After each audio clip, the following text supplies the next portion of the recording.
रमजान का महीना वो बाबरकत महीना है जिस महीने के अंदर अल्लाह ने कुरान नाजिल किया।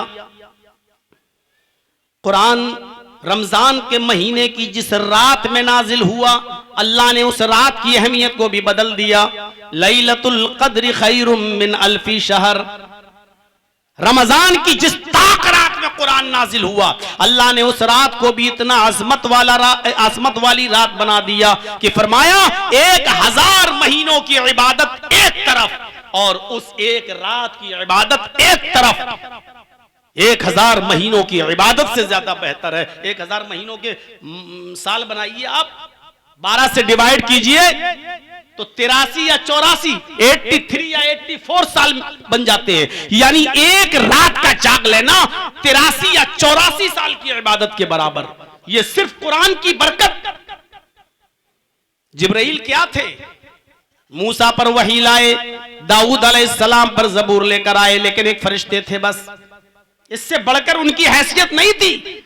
लेकिन अल्लाह ताला ने जब कुरान देकर मोहम्मद रसूलुल्लाह के पास जिब्राइल को भेजा तो अल्लाह रब्बुल आलमीन ने जिब्राइल को सैयदुल मलाइका बना दिया, तमाम फरिश्तों का सरदार बना दिया, तमाम फरिश्तों का सरदार।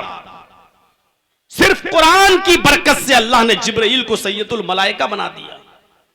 कुरान जिस नबी पर उतरा, अल्लाह ने उस नबी को इमामुल अंबिया बना दिया, तमाम नबियों का इमाम, सैयदे वलद आदम बना दिया, सारी कायनात का रसूल और सारी कायनात का पैगंबर बना दिया।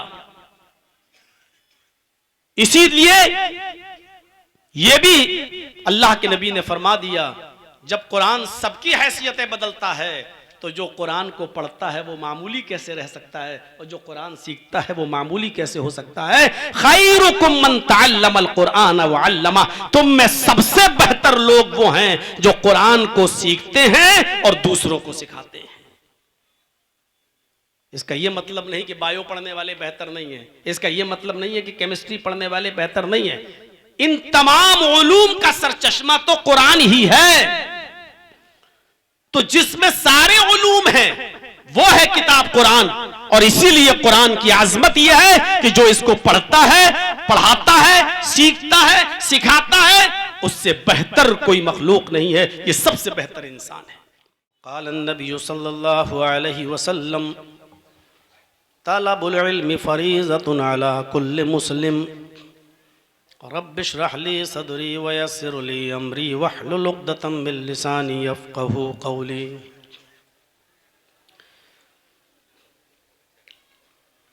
मुअक्कर उलमाए किराम, बिलखुसूस मुंबई की सरजमीन से तशरीफ़ लाए हुए फ़ज़ीलतुश शेख सनाउल्लाह मदनी हफ़िज़हुल्लाह, कदम कदम पर इस इदारे को वक्त देने वाले और इकबाल साहब की हर आवाज़ पर लब्बैक कहने वाले हमारे मोहतरम दोस्त जनाब अबुल कलाम सलफ़ी हफ़िज़हुल्लाह, और इस इजलास के रूह रवां जनाब इकबाल अहमद नज़ीरी हफ़िज़हुल्लाह, जिनकी एक आवाज़ पर अक्सर उलमा ने लब्बैक कहा और बहुत थोड़े वक्त में वो यहाँ हाज़िर भी हुए। और आपको बता दूं कि आपके इस इजलास में फ़ज़ीलत शेख असगर अली इमाम मेहदी हफ़िज़हुल्लाह को भी आना था, उनकी भी मंजूरी थी, जो इस वक्त हमारी मरकज़ी जमीयत अहले हदीस हिंद के अमीर हैं। और परसों के ख़िताब में मेरी उनसे बात भी हुई थी खुर्दमनियन में, तो उन्होंने कहा कि हाँ, पूर्णिया में भी मुझे जाना था और आपके इस इदारे में भी उनको आना था, लेकिन फिर कोई अहम प्रोग्राम उनके सामने आया और वो आसाम की सरज़मीन पर चले गए। उनको बहुत से काम रहते हैं, इसलिए उन्होंने माज़रत चाही। तो इतनी जल्दी इकबाल साहब की आवाज़ पर लब्बैक कहते हुए यहाँ जो उलमा हाज़िर हुए, ये यकीनन इकबाल साहब की मोहब्बत की दलील है कि वो उलमा से मोहब्बत करते हैं और उलमा भी उनके इस इदारे से मोहब्बत करते हैं। अल्लाह रब्बुल आलमीन इस इदारे को दिन दूनी और रात चौगुनी तरक्की अता फरमाए। इकबाल भाई के जो भाई हैं हमारे शाहनवाज साहब, वो भी इस इदारे के लिए बहुत दौड़ते हैं, मेहनत करते हैं। हिफाजत फरमाए।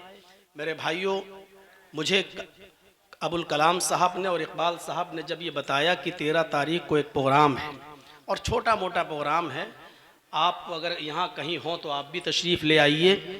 तो आज इत्तेफाक देखिए कि जुमे का दिन था, एक जुम्मा का दिन होना, फिर उसके बाद एक प्रोग्राम पहले से सेट होना। अभी आपके यहाँ प्रोग्राम ख़त्म करके मुझे चापी जाना है, उधर भी एक प्रोग्राम है, और फिर आपका ये प्रोग्राम। तो आज का दिन बड़ी मसरूफ़ियत का दिन रहा और जुमे के दिन की बरकत ज़रूर इंशाअल्लाह आपको भी मिली होगी और मिलेगी। हम अल्लाह से दुआ करते हैं कि अल्लाह आलमीन हमें इस मुबारक दिन की बरकतों से हमकिनार फरमाए। कुरान करीम की जो आयत मैंने आपके सामने पढ़ी है, उसी के ताल्लुक़ से कुछ बातें मुझे आपके सामने रखनी है। बहुत लंबी चौड़ी तकरीर नहीं होगी और तकरीर का ये वक्त भी नहीं है। जो ज़रूरत है उसी के पेश नज़र कुछ बातें मुझे आपके सामने रखनी है। आप इस बात का अंदाज़ा लगाइए कि गारे हिरा में रमज़ान के महीने में लैलतुल क़द्र में नबी अकरम पर जो सबसे पहली कुरान की आयतें नाजिल हो रही हैं, उसका ताल्लुक़ इल्म से है। इससे आप अंदाज़ा लगा सकते हैं कि इल्म की अहमियत क्या है। इक़रा बिस्म रब्बिकल्लज़ी खलक़, पढ़िए उस रब के नाम से। और पढ़ने का हुक्म उसको दिया जा रहा है जिसने कभी किसी के सामने ज़ानुए तलम्मुस तह नहीं किया, किसी का शागिर्द नहीं रहा, जो उम्मी है। माँ के पेट से पैदा होने के बाद बच्चा जिस तरीके से अनपढ़ होता है, मुहम्मदुर रसूलुल्लाह सल्लल्लाहु अलैहि वसल्लम बिल्कुल उसी तरीके से हैं। किसी ने ABCD नहीं पढ़ाई, छोटा आ बड़ा आ नहीं पढ़ाया, किसी के सामने ज़ानुए तलम्मुस तह नहीं किया। बुखारी किताब बदिल वही के अल्फाज अगर आप देखें तो जिब्राईल आए और कहा इक़रा या मोहम्मद, आए मोहम्मद पढ़ो। तो फितरी तौर पर जो जवाब देना था वही दिया। अल्लाह के नबी सल्लल्लाहु अलैहि वसल्लम ने फरमाया मा आना बेकारी, मैं पढ़ा हुआ नहीं हूं। पैदा हुआ तो बाप नहीं, 6 साल के हुए तो माँ भी चली गई, 8 साल के हुए तो दादा भी छोड़ के चले गए, पढ़ाता कौन? और मक्के की तारीख पर अगर आप नजर डालें तो जिस वक्त मोहम्मद इब्ने अब्दुल्ला अपने माँ के पेट से बाहर आए, उस वक्त पूरे मक्के के अंदर सिर्फ 17 या 18 आदमी पढ़ना और लिखना जानते थे। बस ये अरबों का मिजाज था। उनको उम्मी रहने में, अनपढ़ रहने में फख्र होता था। वो ये कहते थे कि जिस तरह माँ के पेट से बच्चा पैदा होता वो कुछ नहीं जानता है, हम भी कुछ नहीं जानेंगे, कुछ नहीं सीखेंगे। इससे आप अंदाजा लगाइए कि इल्म का चिराग उस जगह रोशन हो रहा है जिस जगह सिर्फ 17 और 18 आदमी लिखना और पढ़ना जानते थे। और वहां कहा जा रहा है इक़रा या मोहम्मद, आए मोहम्मद पढ़ो। तो अल्लाह के नबी ने फरमाया मा अन्ना बेकारी, मैं पढ़ा हुआ नहीं हूं। उसके बाद जिब्राईल ने आपको पकड़ा और अपने सीने से लगाया और जोर से दबाया, इतनी जोर से दबाया कि अल्लाह के नबी फरमाते हैं लक़द खशीतु अला नफ्सी, मुझे डर लगा, मुझे महसूस हुआ कि कहीं मेरी जान न चली जाए। फिर छोड़ दिया और छोड़ के कहा इक़रा या मोहम्मद, आए मोहम्मद पढ़ो। अल्लाह के नबी फरमाते हैं कि मा अन्ना बेकारी, मैं पढ़ना नहीं जानता। फिर दबाया, फिर छोड़ा, फिर कहा इक़रा या मोहम्मद, फिर आपने वही जवाब दिया मा अन्ना बेकारी, मैं पढ़ा हुआ नहीं हूं। चौथी बार जिब्रील ने कहा कि इक़रा बिस्म रब्बिकल्लज़ी खलक़, पढ़ो उस रब के नाम से जिसने पैदा किया। सबसे पहली वही जो आ रही है वो हुसूल इल्म से ताल्लुक रखती है। नमाज पढ़ने के लिए नहीं कहा जा रहा है, रोजा रखने के लिए नहीं कहा जा रहा है, ज़कात देने के लिए नहीं कहा जा रहा है, हज करने के लिए नहीं कहा जा रहा है, रिश्तेदारों के साथ अच्छा सलूक, पड़ोसियों के साथ अच्छे सलूक, यतीमों के साथ अच्छे सलूक, हुकूक और मामलात की तालीम नहीं दी जा रही है। क्योंकि ये सारी बातें तो आप तब उस पर अमल करेंगे जब आपके पास इल्म होगा। नमाज तो आप तब पढ़ेंगे जब इल्म होगा, रोजा तो आप तब रखेंगे जब आपके पास इल्म होगा।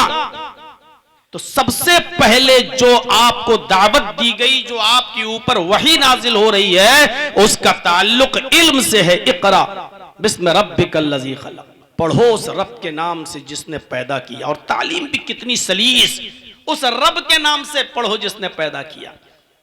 अरब का मिजाज था, उनसे पूछो जमीन व आसमान किसने पैदा किया, वो कहेंगे अल्लाह। उनसे पूछो आसमान से बारिश कौन बरसाता, वो कहेंगे अल्लाह। ये सब वो जानते थे, अनपढ़ होने के बावजूद वो सुपर पावर को पहचानते थे, वो क्रिएटर को जानते थे। वो जानते थे कि क्रिएटर ऑफ यूनिवर्स कौन है, पूरी कायनात का खालिक कौन है। वो ये भी जानते थे कि एक छोटी सी सुई और माचिस का खोखला भी जब बगैर किसी बनाने वाले के वजूद में नहीं आ सकता है, तो इतनी बड़ी जमीन, इतना बड़ा आसमान, ये चांद, ये सितारे, ये सूरज, ये सैयारे, ये कहकशाएं, ये बगैर किसी बनाने वाले के कैसे वजूद में आ सकता है, ये वो अच्छी तरीके से जानते थे। इसलिए कहा जा रहा, पढ़ो उस रब के नाम से जिसने पैदा किया। कुरान करीम की चंद आयतें पढ़कर एक हिंदू डॉक्टर इस्लाम ले आया। लक़द खलक़नल इंसान मिन सुलालतिन मिन तीन थुम्मा जअलनाहु नुत्फतन फी क़रारिन मकीन थुम्मा खलक़नन नुत्फता अलक़तन फ़खलक़नल अलक़ता मुज़ग़तन फ़खलक़नल मुज़ग़ता इज़ामन फ़कसौनल इज़ाम लहमा। कुरान की ये आयतें पढ़कर भोपाल का डॉक्टर शिव शक्ति स्वरूप, जो MBBS MS डॉक्टर था, 28 साल 29 साल पहले कुरान की इन आयतों का तर्जमा पढ़ता है और कहता है कि ये कुरान आसमानी किताब है। 1400 साल पहले जब साइंस ने इतनी तरक्की नहीं की थी, तो मोहम्मदुर रसूलुल्लाह को ये बातें किसने बता दी? हमने इंसान को मिट्टी के खुलासे से पैदा किया। लक़द खलक़नल इंसान मिन सुलालतिन मिन तीन, मिट्टी के खुलासे से पैदा किया। थुम्मा जअलनाहु नुत्फतन फी क़रारिन मकीन, हमने फिर इस नुत्फे को एक मजबूत ठिकाने पर पहुंचा दिया। किसने बताया मोहम्मदुर रसूलुल्लाह को कि वो नुत्फा, वो पानी का कतरा मजबूत ठिकाने पहुंच जाता है? ये तो आज हमारी साइंस बताती है। इतनी मजबूत जगह पर उस पानी के कतरे को पहुंचाया जाता है कि मिलने के बाद, सोहबत के बाद औरत उठ जाए, चाय बनाने लगे, खाना बनाने लगे, काम करने लगे, लेकिन वो नुत्फा इतने मजबूत ठिकाने पर पहुंच जाता है कि वहां से टस से मस नहीं होता। इस मजबूत ठिकाने का इल्म मोहम्मद को कैसे मालूम, जिसने कभी जिंदगी में साइंस नहीं पढ़ी, बायो नहीं पढ़ी, केमिस्ट्री नहीं पढ़ी, फिजिक्स नहीं पढ़ी?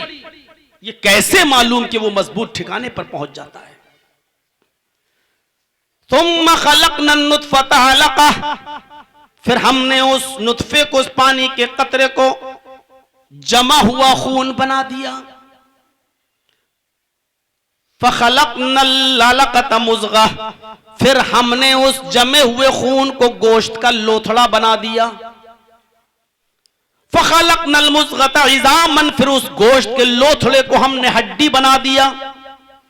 फ़कसौनल इज़ाम लहमा, फिर उस हड्डी के ऊपर हमने एक्स्ट्रा गोश्त चढ़ा दिया। कहता है कि हमारी अल्ट्रासाउंड मशीन जो अब बनी है, वो बताती है कि सेम टू सेम, हूबहू इसी तरीके से बच्चा मां के पेट में बनता है। पहले पानी का कतरा, फिर उससे जमा हुआ खून, जमे हुए खून के बाद गोश्त का लोथड़ा, और उसी गोश्त को फिर हड्डी बनाया जाता है, फिर उस हड्डी के ऊपर गोश्त चढ़ाया जाता है। जो तरतीब कुरान ने बयान की, और इसी तरतीब से कुरान की आयतें मोहम्मदुर रसूलुल्लाह ने दुनिया वालों को दी। इतनी बड़ी साइंस मोहम्मद को किसने बताई? दंग रह गया। और भोपाल के कवाड़ी मार्केट में जो अहले हदीस मस्जिद बनी है, वहीं आता है, और आने के बाद वहां के आलिम के हाथ पर इस्लाम कबूल करता है और इस्लाम के अंदर एंट्री कर लेता है। आज उसका नाम इस्लामुल हक है, उसकी बीवी का नाम खदीजा है, उसकी बेटी का नाम आयशा है। सिर्फ कुरान की चंद आयतें उसने पढ़ी और उसको समझ में आ गया कि कुरान के अंदर कितनी बड़ी साइंस है। इस मदरसे के अंदर जो बच्चे पढ़कर हाफिज हो रहे हैं और निकले हैं, मेरे भाइयों गुजारिश है कि इस कुरान की कदर करें। अब कुरान पढ़कर बैठ ना जाएं। आप जिस सब्जेक्ट के स्पेशलिस्ट हैं, कुरान में आपको वो सब्जेक्ट मिलेगा। अगर आप माहिर फलकियात हैं तो पढ़िए, इज़ा समाउन फतरत व इज़ल कवाकिबुन तसरत। माहिर फलकियात को कुरान इस अंदाज में जवाब देता हुआ नजर आएगा। अगर आप बायो पढ़ते हैं तो पढ़िए, लक़द खलक़नल इंसान मिन सुलालतिन मिन तीन। कुरान में बायो भी मिलेगी, कुरान में केमिस्ट्री भी मिलेगी, कुरान में फिजिक्स भी मिलेगी। दुनिया में कोई इल्म ऐसा नहीं है जो कुरान के अंदर मौजूद न हो। और जब यह कहा जाए कि कुरान का इल्म हासिल करो, तो माफ कीजिएगा, उसमें ऑटोमेटिक ये चीज शामिल है कि दुनियावी इल्म भी हासिल करो। इसलिए कि ये डॉक्टर शिव शक्ति स्वरूप किसी मदरसे में नहीं पढ़ा था, इसने पहली और दूसरी जमात नहीं पढ़ी थी, इसने कुरान को साइंस की रोशनी में समझा और ईमान ले आया। दुनिया में सारे लोग मदरसों में नहीं पढ़ते, उनके सामने आप कुरान को कैसे पेश करेंगे? अल्लाह करे कि एक दिन ये लोग भी इस्लाम की दौलत से माला माल हो जाएं, अंबानी जी, अडानी जी। अब आप इनसे कहिए कि ज़कात निकालो तो कैसे निकालेंगे? इनके पास दौलत इतनी है कि कोई हिसाब किताब है। अब अगर ये ज़कात निकालेंगे तो जब तक मैथ नहीं पढ़ेंगे, मैथमेटिक्स की उसूल नहीं जानेंगे, तब तक ज़कात नहीं निकाल पाएंगे। हमें मालूम है जर्जी साहब मैथ नहीं पढ़े, 40 रुपए में 1 रुपया देना है, 100 रुपए में 2.5 रुपए देना है, 1000 रुपए में 25 रुपए देना है। लेकिन जिसके पास करोड़ों अरबों खरबों रुपया हो और अपने रुपए का कोई हिसाब ना हो, उनसे पूछो कि वो अपने माल की ज़कात कैसे देगा? बगैर मैथ पढ़े हुए और बगैर कैलकुलेट किए हुए कैसे निकालेगा? इल्मुल फराइज जो सबसे टफ मौजू होता है। जर्जीस साहब मर गए, जर्जीस साहब के इंतकाल के बाद जर्जीस साहब की बेटी का जर्जीस साहब की वरासत में कितना हक है, उनके बेटों का कितना हक है, जर्जीस साहब की मां है तो वो हक पाएंगी या नहीं पाएंगी, जर्जीस साहब की बहन को हिस्सा मिलेगा या नहीं, किसी का हक 1/2, किसी का हक 1/4, किसी का हक 1/6, किसी का हक 1/8। जब तक आप मैथ नहीं पढ़ेंगे, आप वरासत कैसे, मीरास को कैसे तकसीम करेंगे? इसलिए कुरान को जो पढ़ेगा वो मैथ भी पढ़ेगा, कुरान जो पढ़ेगा वो साइंस भी पढ़ेगा, कुरान जो पढ़ेगा उसके सामने फिजिक्स, केमिस्ट्री, सारे उलूम उसके सामने होना चाहिए।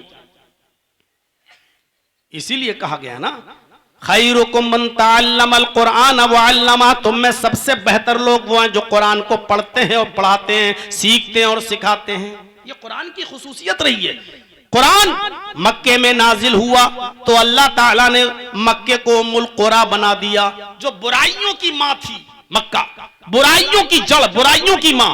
कुरान की बरकत से अल्लाह ने उसको उम्मुल कुरा बना दिया। कुरान जिस महीने में नाजिल हुआ, अल्लाह ताला ने उस महीने को सैयदुश शुहूर, तमाम महीनों का सरदार बना दिया। रमजान का महीना जिस महीने में कुरान नाजिल हुआ, काम महीना था कुरान के नुज़ूल से पहले, लेकिन अल्लाह ने जब इस महीने में कुरान उतारा तो कुरान को सैयदुश शुहूर, तमाम महीनों का सरदार बना दिया। शहरु रमजान अल्लज़ी उन्ज़िला फ़ीहिल कुरान। रमजान का महीना वो बाबरकत महीना है जिस महीने के अंदर अल्लाह ने कुरान नाजिल किया। कुरान रमजान के महीने की जिस रात में नाजिल हुआ, अल्लाह ने उस रात की अहमियत को भी बदल दिया। लैलतुल क़द्र खैरुम मिन अल्फी शहर। रमजान की जिस ताक रात में कुरान नाजिल हुआ, अल्लाह ने उस रात को भी इतना आज़मत वाली रात बना दिया कि फरमाया 1000 महीनों की इबादत एक तरफ और उस एक रात की इबादत एक तरफ। 1000 महीनों की इबादत से ज्यादा बेहतर है। 1000 महीनों के साल बनाइए आप, 12 से डिवाइड कीजिए तो 83 या 84, 83 या 84 साल बन जाते हैं। यानी एक रात का जाग लेना 83 या 84 साल की इबादत के बराबर। ये सिर्फ कुरान की बरकत। जिब्राइल क्या थे?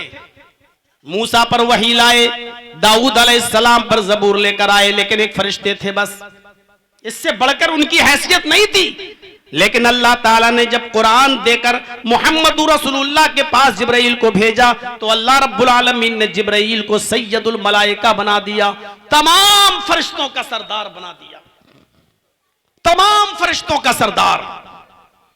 सिर्फ कुरान की बरकत से अल्लाह ने जिब्राइल को सैयदुल मलाइका बना दिया। कुरान जिस नबी पर उतरा अल्लाह ने उस नबी को इमामुल अंबिया बना दिया, तमाम नबियों का इमाम, सैयदे वलदे आदम बना दिया, सारी कायनात का रसूल और सारी कायनात का पैगंबर बना दिया। इसीलिए यह भी अल्लाह के नबी ने फरमा दिया, जब कुरान सबकी हैसियतें बदलता है तो जो कुरान को पढ़ता है वो मामूली कैसे रह सकता है, और जो कुरान सीखता है वो मामूली कैसे हो सकता है। खैरुकुम मन तअल्लमल कुरान व अल्लमा, तुम में सबसे बेहतर लोग वो हैं जो कुरान को सीखते हैं और दूसरों को सिखाते हैं। इसका यह मतलब नहीं कि बायो पढ़ने वाले बेहतर नहीं है, इसका यह मतलब नहीं है कि केमिस्ट्री पढ़ने वाले बेहतर नहीं है। इन तमाम उलूम का सरचश्मा तो कुरान ही है। तो जिसमें सारे उलूम हैं वो है किताब कुरान, और इसीलिए कुरान की आजमत यह है कि जो इसको पढ़ता है, पढ़ाता है, सीखता है, सिखाता है, उससे बेहतर कोई मखलूक नहीं है, ये सबसे बेहतर इंसान है। इसलिए अपने बच्चों को कुरान पढ़ाइए, और कुरान के साथ साथ दुनियावी तालीम भी जरूरी है। दुनियावी तालीम से आप उनको कोरा मत रखिए। आज ऐसे भी बहुत से मदरसे हैं, मैं जानता हूं, पूरा हिंदुस्तान घूमता हूं, ऐसे मदरसे हैं जहां इंग्लिश आज तक नहीं रखी जाती है, हिंदी आज तक नहीं। वो कहते हैं कि नहीं, हम अपने बच्चों को सिर्फ दीनी तालीम देंगे। आज उन स्कूल और मदरसों से पढ़कर निकलने वाले बच्चे इतने बुरी नजरों से देखे जाते हैं कि स्टेशन पर रिजर्वेशन फार्म भरने के लिए दूसरों को पकड़ते हैं और कहते हैं साहब हमारा फार्म भर दीजिए क्योंकि हमने इंग्लिश नहीं पढ़ी है। आज उनको 8 साल और 10 साल मौलवियत पढ़ने के बावजूद भी उनको जाहिल करार दिया जाता है और उनको बुरी नजर से देखा जाता है। मेरे भाइयों, मदरसों के अंदर इंग्लिश भी स्ट्रांग होनी चाहिए, सारे उलूम पढ़ाए जाना जरूरी है। अब किसी से मेरा नजरियाती इख्तिलाफ तो हो सकता है, नजरियाती इख्तिलाफ तो हो सकता है। अभी शमाइल नदवी की जो का मुनाजरा जो मंजर आम पर आया जावेद अख्तर से, उसकी इंग्लिश ने यह साबित कर दिया कि मदरसे वाले अगर इंग्लिश पढ़ाने पर आ जाएं तो इंग्लिश के मैदान में भी ये इतने अच्छे बच्चे अपने मदरसों से निकाल सकते हैं कि जावेद अख्तर जैसा दहरिया, उस जैसा बदतीन, उस जैसा मेरे भाइयों मुनकिर खुदा, अल्लाह का मुनकिर, वो भी शस्तर रह जाता है। जिसकी इंग्लिश पर अमेरिका शस्तर रहता हो, यूके और यूएस में उसकी इंग्लिश के लिए डिक्शनरियां देखी जाती हो, इतना काबिल इंग्लिश में होने के बावजूद वो शमाइल नदवी की एक अंग्रेजी नहीं समझ पा रहा है। आज जरूरत है मदरसों में ऐसे बच्चों की जो कुरान के साथ साथ इंग्लिश भी, क्यों जरूरत है इस्लाम को हर जबान में पहुंचाया जाए। जंगे बदर के अंदर बहुत जब 70 काफिर कैद किए गए तो रिश्तेदार उनके माले फिदिया देकर उनको छुड़ा ले गए। कुछ काफिर ऐसे बचे कि जिनके रिश्तेदारों पर माले फिदिया देने के लिए कुछ नहीं था, तो अल्लाह के नबी सल्लल्लाहु अलैहि वसल्लम ने फरमाया कि तुम लोग भी छोड़े जा सकते हो, लेकिन एक शर्त है, और वो शर्त यह है कि तुम में से हर एक आदमी मेरे 10 सहाबा को अबरानी जबान सिखलाएगा। 10 आदमी थे या 15 आदमी जो बाकी रह गए थे, अल्लाह के नबी ने कहा एक आदमी मेरे 10 सहाबा को अबरानी जबान सिखाएगा। 15 लोगों ने 150 लोगों को अबरानी जबान सिखलाई, फिर अल्लाह के नबी ने उनको छोड़ दिया कि जाओ तुम लोग अब आजाद हो, हमने तुमको रिहा कर दिया। अब ये 150 सहाबा को आपने उस शहर में भेजा जहां लोग इब्रानी जबान जानते थे, और आपने उनसे कहा कि जाओ अब इस्लाम की तालीम अबरानी जबान में दो, उनको कुरान अबरानी जबान में बतलाओ, उनको उनकी भाषा में, उनको उनकी लैंग्वेज में इस्लाम की दावत दो। आज जरूरत है मेरे भाइयों, हर जबान सीख कर हर जबान में इस्लाम का प्रचार करने की जरूरत है। अल्लाह के नबी हर फर्ज नमाज के बाद ये दुआ पढ़ा करते थे, और आप उमूमन ये दुआ पढ़ा करते थे, रब्बि ज़िदनी इल्मा, इलाहुल आलमीन मेरे इल्म में ज्यादती फरमा। ये वो हस्ती रब्बि ज़िदनी इल्मा की दुआ पढ़ रही है जिसने माँ के पेट से बाहर आने के बाद भी ज़ानुए तलम्मुस तय नहीं किया, जिसने ABCD नहीं पढ़ी, अलिफ बा ता सा नहीं पढ़ा। वो शख्स ये कह रहा है रब्बि ज़िदनी इल्मा, आय अल्लाह मेरे इल्म में ज्यादती अता फरमा। इल्म से ये मोहब्बत थी। हर फर्ज नमाज के बाद जो दुआएं पढ़ी जाती हैं उनमें एक दुआ अल्लाह के नबी ने ये भी सिखलाई कि ये दुआ पढ़ा करो, अल्लाहुम्मा इन्नी अस्अलुका इल्मन नाफिया, आय अल्लाह मैं तुझसे सवाल करता हूं ऐसे इल्म का जो नफा बख्श हो, जो फायदेमंद हो। नफा बख्श इल्म हमें तू अता फरमा। एक इल्म नफा बख्श भी होता है और एक इल्म ऐसा होता है कि इल्म तो हासिल कर लिया लेकिन ना तो खुद उससे फायदा उठाया जा रहा है, ना दूसरे उससे फायदा उठा रहे हैं, ना हमें फायदा पहुंच रहा है ना हम दूसरों को फायदा पहुंचा रहे हैं। ऐसे इल्म से अल्लाह के रसूल ने पनाह भी मांगी है और दुआ भी सिखलाई है कि तुम ये दुआ मांगा करो, अल्लाहुम्मा इन्नी अऊज़ु बिका मिन इल्मिन ला यनफ़उ, आय अल्लाह मुझे ऐसे इल्म से महफूज फरमा, ऐसे इल्म से नजात अता फरमा, ऐसे इल्म से दूर कर जो नफा बख्श ना हो, जो लोगों को नफा ना पहुंचाता हो। हिफ्ज़ करके निकल गए, अब ऐसा ना हो कि कॉलेज की जिंदगी में जाने के बाद अब कुरान आप भूल जाओ। इस कुरान की हिफाजत करिएगा। अल्लाह की कसम बहुत बड़ी नेमत लेकर जा रहे हो। आप इल्म के दरवाजे आगे मजीद खुले हुए हैं, बुढ़ापे तक इल्म, मेरे भाइयों इल्म का दरवाजा बंद नहीं होता है। आप आखिरी वक्त तक भी इल्म हासिल करते रहिए। मैंने मौलाना अब्दुल रऊफ साहब झंडा नगरी रहमतुल्लाह अलैह को देखा, आखिरी वक्त में अब्दुल रऊफ साहब झंडा नगरी रहमतुल्लाह अलैह लखनऊ के हॉस्पिटल में एडमिट थे, लखनऊ के हॉस्पिटल में एडमिट थे। डॉक्टरों ने बिल्कुल उनको मना कर दिया था कि आप अपने जहन पर जोर नहीं देंगे, आप जो है बिल्कुल आराम करेंगे और रेस्ट करेंगे। हम भी अपने कुछ साथियों के साथ जब उनसे मिलने के लिए लखनऊ गए तो वो उस वक्त भी किताब हाथ में लिए हुए थे और कुछ पढ़ रहे थे चश्मा लगाकर। हम लोगों से मुलाकात की और पढ़ रहे हैं। थोड़ी देर के बाद भनक लगी कि डॉक्टर राउंड पे आ रहा है। उन्होंने जल्दी से किताब बंद करके तकिए के नीचे, अपने पिल्लों के नीचे रख ली। तो मैंने ही उनसे पूछा कि मौलाना आपने किताब अंदर क्यों रख ली? का डॉक्टर मना करता कि आप पढ़िएगा नहीं, कुछ नहीं करिएगा, आप दिमाग पे जोर मत दीजिएगा। ये पागल है, मेरी पूरी जिंदगी पढ़ने लिखने में गुजरी है, अब आखिरी वक्त है, इसमें भी हम ना पढ़ें तो फायदा क्या है? इल्म का दरवाजा आखिरी सांस तक बंद नहीं होता है मेरे भाइयों। जो पढ़ने में मुनहमिक रहते हैं वो डॉक्टर के मना करने के बावजूद किताब उनके हाथ में है, पढ़ रहे हैं, वो इल्म हासिल कर रहे हैं। इल्म का दरवाजा आपके लिए खुला है। और इल्म की अहमियत का अंदाजा तो आप इस बात से लगा सकते हैं कि इल्म वुजदान से, उसकी अहमियत का पता वुजदान से चलता है।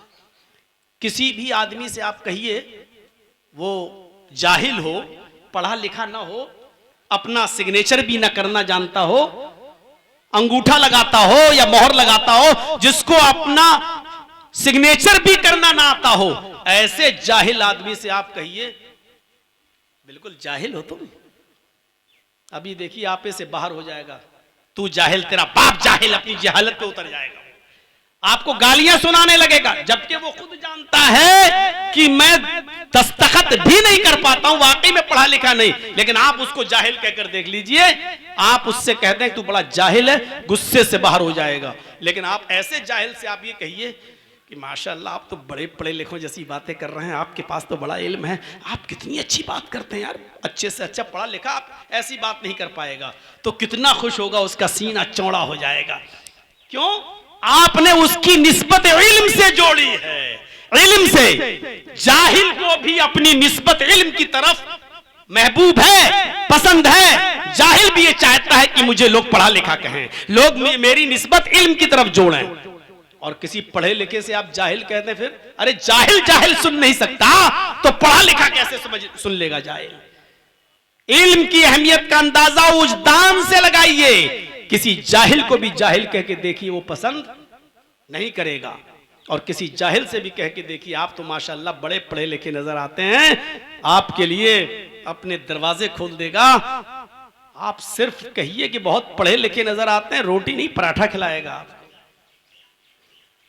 आपके लिए, अपने बहुत सी चीजों की कुर्बानियां दे देगा, क्योंकि आपने उसके लिए निस्बत इल्म की तरफ की है। उसकी मेरे भाइयों, जिस तरह रोशनी होते हुए भी आंख देखती है और रोशनी के खत्म हो जाने के बाद आंख देखना बंद कर देती है। आंख का काम क्या है? देखना। हमें सब दिखाई दे रहे हैं दिन में, लेकिन अभी अंधेरा हो जाए और लाइट न जले तो कोई नहीं दिखाई देगा। या रात में जलसा हो रहा हो, जनरेटर लगे हुए हो, लाइटें जल रही हैं, जर्जी साहब की नजर हर जगह पहुंच रही है जहां तक लोग बैठे हुए हैं, अचानक जनरेटर में तेल खत्म हो जाए, पूरा अंधेरा हो जाए, कोई नहीं दिखाई देगा। साहब क्यों नहीं दिखाई दे रहा? आंख तो खुली है मेरी, और आंख का काम देखने का है। जब आंख खुली है तो फिर देख क्यों नहीं रही है? अगर आंख का काम देखने का है तो फिर आंख देख क्यों नहीं रही है? इसका मतलब यह हुआ कि तन्हा आंख नहीं देख सकती है, आंख को भी खारिजी रोशनी की जरूरत है, आंख को भी एक रोशनी की जरूरत है देखने के लिए। मेरे भाइयों, जिस तरह आंख खारिजी रोशनी के बगैर किसी को नहीं देख सकती है, उसको भी बाहरी रोशनी की जरूरत है, या तो सूरज की या लाइट की रोशनी, तभी आंख देखने का काम करती है। ऐसे ही तन्हा दिमाग काफी नहीं है। अल्लाह ने हर इंसान को दिमाग दिया है, सबको दिमाग देकर भेजा है, लेकिन ये तन्हा दिमाग काफी नहीं है। जैसे आंख को बाहरी रोशनी की जरूरत है, ऐसे ही इस दिमाग को भी इल्म की जरूरत है। इस दिमाग को भी इल्म की जरूरत है, और इसीलिए कुरान ने मिसालें पेश की हैं। कुल हल यस्तविल्लज़ीन यअलमून वल्लज़ीन ला यअलमून, ऐ नबी कह दो कि इल्म वाला और बगैर इल्म वाला दोनों बराबर नहीं हो सकता। एक पढ़ा लिखा और एक अनपढ़ दोनों बराबर कैसे हो सकते हैं? हो जाएगा। कितना साफ लफ्जों में फरमाया, आए नबी ऐलान कर दीजिए कि इल्म वाले और बगैर इल्म वाले दोनों बराबर नहीं हो सकते। इल्म वालों का मकाम अलग है और बगैर इल्म वालों की हैसियत अलग है। दोनों बराबर नहीं हो सकते, दोनों को एक मकाम हासिल नहीं हो सकता है। एक जगह तो अल्लाह रब्बुल आलमीन ने इल्म को रोशनी और बेइल्मी को अंधापन से ताबीर किया है। कुल हल यस्तविल आमा वल बसीर, ऐ नबी ऐलान कर दो, कह दो कि है, कितनी बेहतरीन मिसाल दी। अंधा और देखने वाला दोनों बराबर नहीं हो सकते। अंधा और देखने वाला, एक आदमी सब कुछ देख रहा है, एक आदमी अंधा, दोनों बराबर हो जाएंगे? यहां अंधा जाहिल को कहा है और देखने वाला आलिम को कहा है, यानी हर आलिम और जाहिल दोनों बराबर नहीं हो सकते हैं। इसलिए मेरे प्यारे साथियों और दोस्तों, अजीजों, बुजुर्गों, अपने बच्चों को इल्म की तरफ रग़बत दिलाइए, उनको इल्म से जोड़िए, और इल्म के साथ साथ, दीनी इल्म के साथ साथ उनको दुनियावी इल्म से भी लैस कराइए। आज के इस दौर में दुनियावी इल्म बहुत जरूरी है, दीनी इल्म के साथ साथ, दीनी इल्म के साथ साथ मदरसे इस टाइप के कायम कीजिए जिसमें दीन भी हो और दुनिया भी हो। आपके बच्चे आलिम बनने के बाद, फाजिल बनने के बाद कौम के मोहताज न रहे, वो बड़े से बड़े कंपनियों में अपनी जॉब लेकर और बड़े से बड़े मैदान में उतरकर डॉक्टर, इंजीनियर, ये सब बनकर वो अपने घर का गुजर बसर भी करें और दीन की दावत और तबलीग का फरीजा भी अंजाम दें। आज ऐसे लोगों की जरूरत है। इकबाल साहब तो बनात भी चलाते हैं माशाअल्लाह। जहां इल्म लड़कों के लिए जरूरी है, वहीं लड़कियों के लिए भी जरूरी है।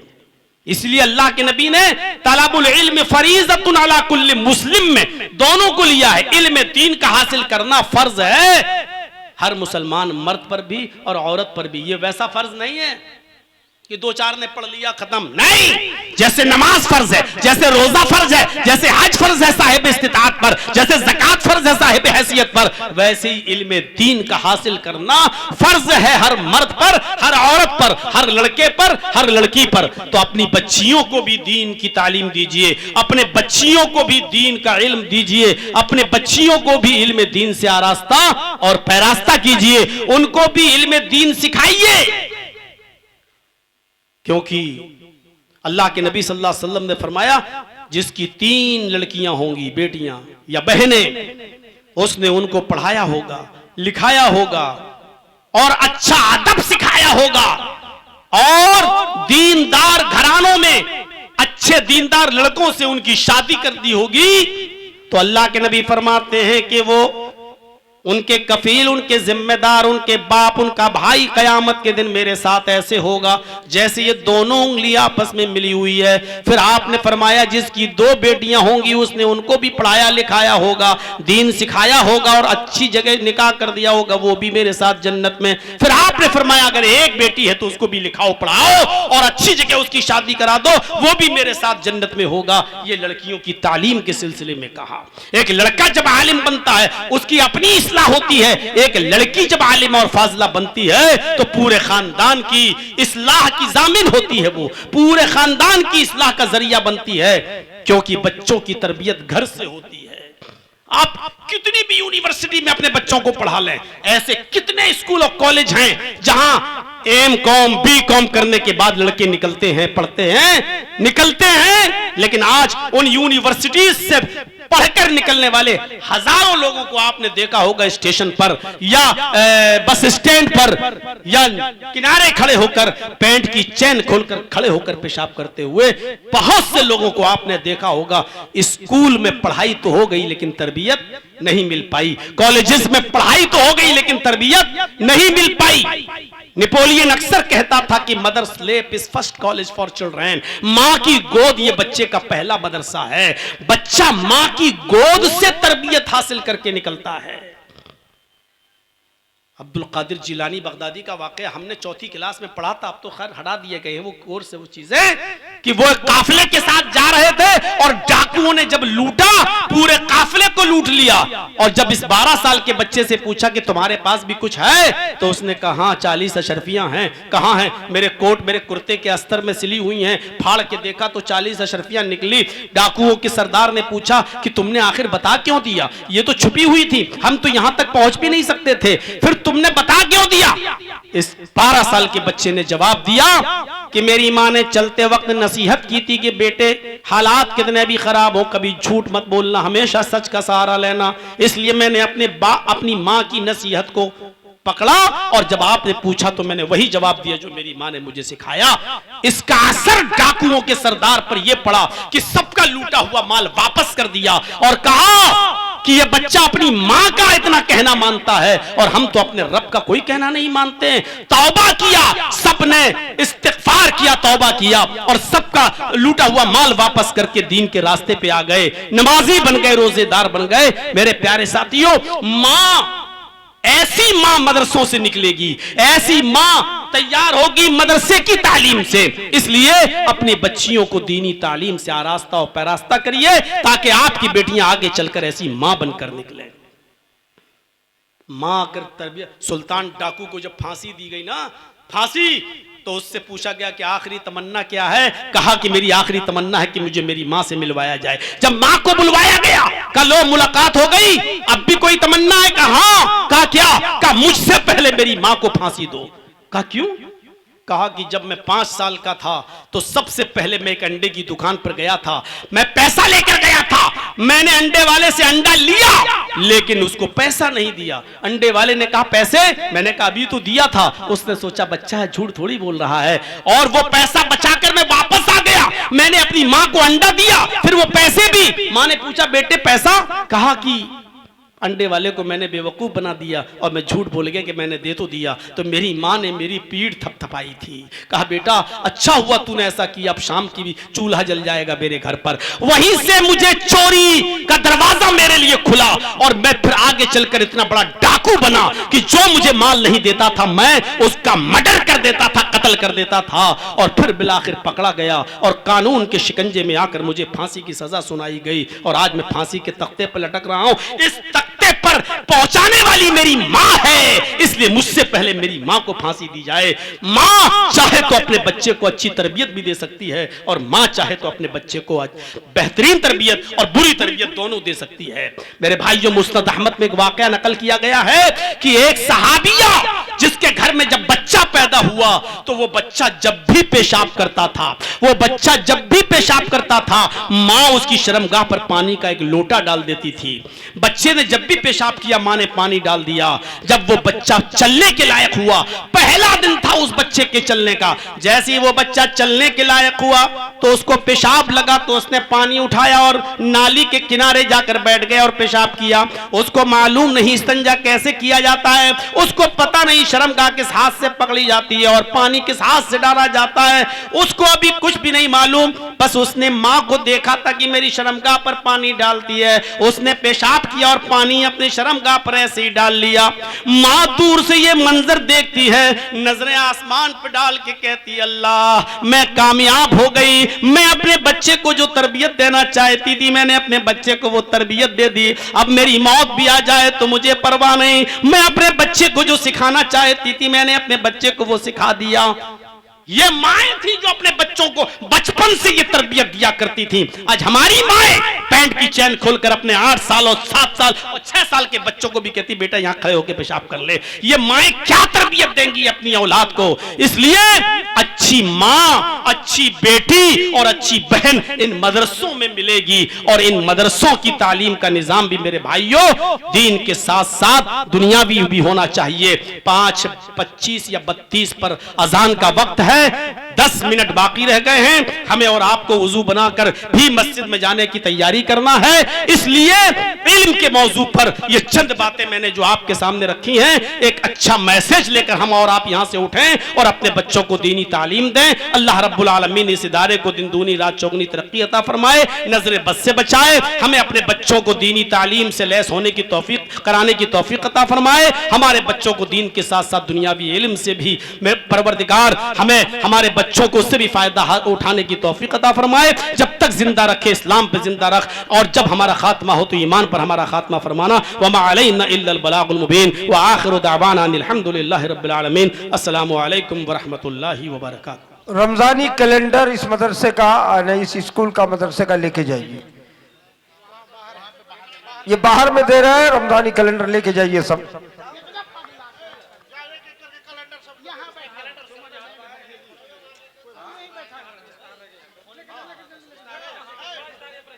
बताइए